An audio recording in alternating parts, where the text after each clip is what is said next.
Hey, Nick Thomas here with InfoSecSync.com, and with me I have John with Shodan.io. John is one of the speakers here at the National Cyber Summit, and he's here to tell you guys, the viewers who don't know what Shodan is, what it is, what you can do, how you can search, and things of interest. So, John?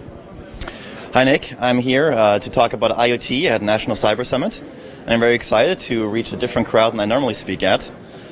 And yeah, I mean, there's been a lot of happening recently on IoT and ICS. I think there's a lot more awareness starting to reach, higher echelons. And I think that's because there's a lot of consumer products out there for IoT. So people are buying the Nest thermostats. They're buying stuff for smart homes.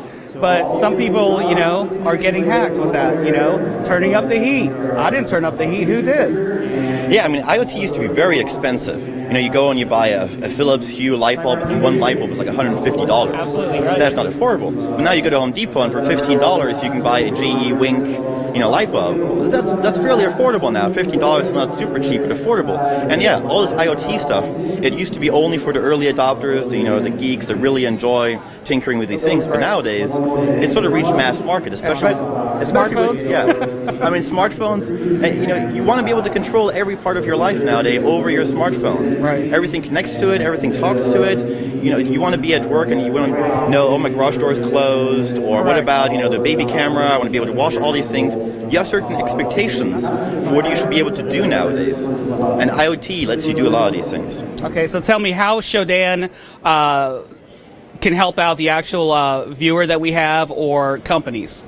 Right, so for the individual consumer, they usually don't have a lot of technical knowledge or security knowledge. Correct. And they're going to buy a baby cam and they're going to install it and they're going to go online, they're going to ask other people, maybe on Facebook, how do I access this camera remotely? What do I do? And they're going to say, oh, just open up your firewall, do all these things. Your Bluetooth's on, come on, it's good, I mean, you're good. A lot of consumers, they should use Shodan where we check yourself.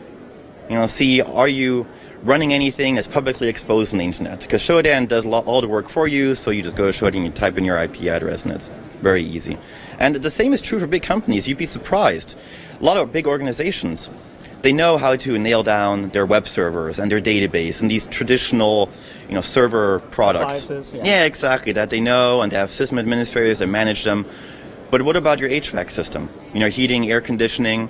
What about, you have TVs that have dashboards and other displays in your office, or your office itself? So, John, you're absolutely right. And you mentioned HVAC system, and that's one of the systems that hackers use to break into Target and take consumer information and financial information. Exactly. Nowadays, most companies don't have a good grasp on the industrial control system side of things for the network. Target is a perfect example of that.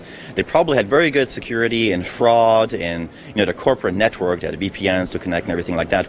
But they didn't realize that their HVAC is another vector. It's a computer that manages the building, heating, air conditioning, and it's connected. It's on a network. If you can hack it, you can pivot from there to the rest of the network. Mm-hmm. And people always say, well, why do I need to worry about the security of my refrigerator? Why do I need to worry about the security of my light bulb?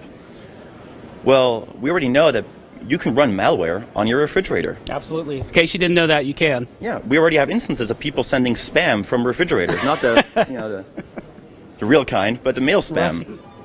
So all the same things that we know, all the malware that works on your Windows desktop also works on these IoT platforms. Mm-hmm. But we don't have antivirus.